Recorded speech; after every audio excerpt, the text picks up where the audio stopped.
হাসনাত আব্দুল্লাহ অবিলম্বে তার এই বক্তব্য প্রত্যাহার করে সে ক্ষমা চাবে, না হলে আমরা হয়তো কুমিল্লার মাটিতে তাকে পা রাখতে দিব না।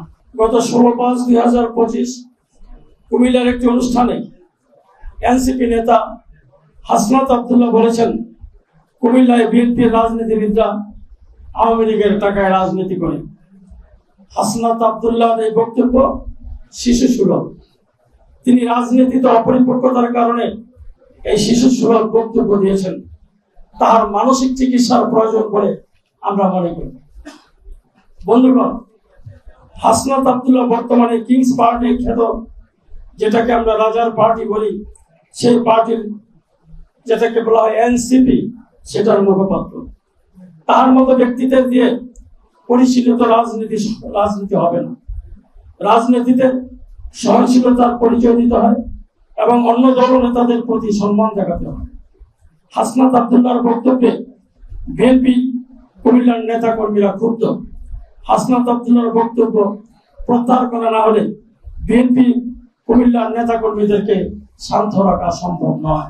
অন্তর্বর্তীকালীন সরকার এ সকল ছেলে মানুষী নেতাদের রাজনীতির মাঝে নামিয়ে সরকারকে বিতর্কিত করছে। সরকারের উচিত তাদের রাজনীতির মাঠ থেকে সরিয়ে একটি সুষ্ঠু ও অবাধ নির্বাচনের ব্যবস্থা করা। সরকার নির্বাচনকে যত বিলম্বিত করবে ততই দেশের জনগণের আস্থা হারাবে। জনগণ চায় নির্বাচন। জুলাই আগস্ট বিপ্লবে বাংলাদেশ জাতীয়তাবাদী দল ফ্যাসিস্ট হাসিনা সরকারের পতনে মুখ্য ভূমিকা পালন করেছে। আমাদের নেতা জনাব তারেক রহমান আমাদের নেতা কর্মীদের নির্দেশ প্রদান করেছে সার্বক্ষণিক আন্দোলনের মাঠে কাজ করার জন্য। তিনি সবকিছু মনিটরিং করেছেন।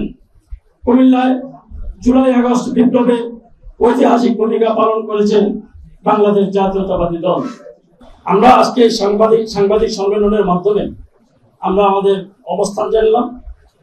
সে যদি তার বক্তব্য প্রত্যাহার না করে, এখানে কিন্তু ইঙ্গিত দেওয়া হয়েছে আমাদের নেতা কর্মীদের শান্ত রাখা যাবে না। সুতরাং সে যদি তার বক্তব্য প্রত্যাহার করে নিঃশর্ত ক্ষমা না চায়, তাহলে তার বিরুদ্ধে আমার মনে হয় না যে সে কুমিল্লার কোথাও মিটিং মিছিল করতে পারবে, কুমিল্লার কোনো অনুষ্ঠানে সে আসতে পারবে, এটা আমরা মনে করি না। সুতরাং আমরা আশা করি অবিলম্বে তার এই বক্তব্য প্রত্যাহার করে সে ক্ষমা চাবে। আমাদের বিএনপি শুধু কুমিল্লার রাজনীতিবিদের কাছে না, আমাদের একবারে কেন্দ্রীয়ভাবে বিএনপির কাছে তাকে নিঃশর্ত ক্ষমা চেতে হবে, না হলে আমরা হয়তো কুমিল্লার মাটিতে তাকে পা রাখতে দিব না। এই ধরনের কর্মসূচি বাধ্য হয়ে আমরা হাতে নিতে পারি। এখনো করি নাই, সুযোগ আমরা একটা স্পেস দিয়ে রাখলাম, তাকে ক্ষমা চাওয়ার জন্য একটা স্পেস দিয়ে রাখলাম। দেখি সে কি করে, সে ক্ষমা চায় কিনা। তার পরবর্তীতে যে কি করণীয় সেটা আপনাদের মাধ্যমে আমরা আমার জানাবো। আমরা 1 সপ্তাহের মধ্যে তাকে সময় দিলাম, 1 সপ্তাহ পরে আমরা জানাবো।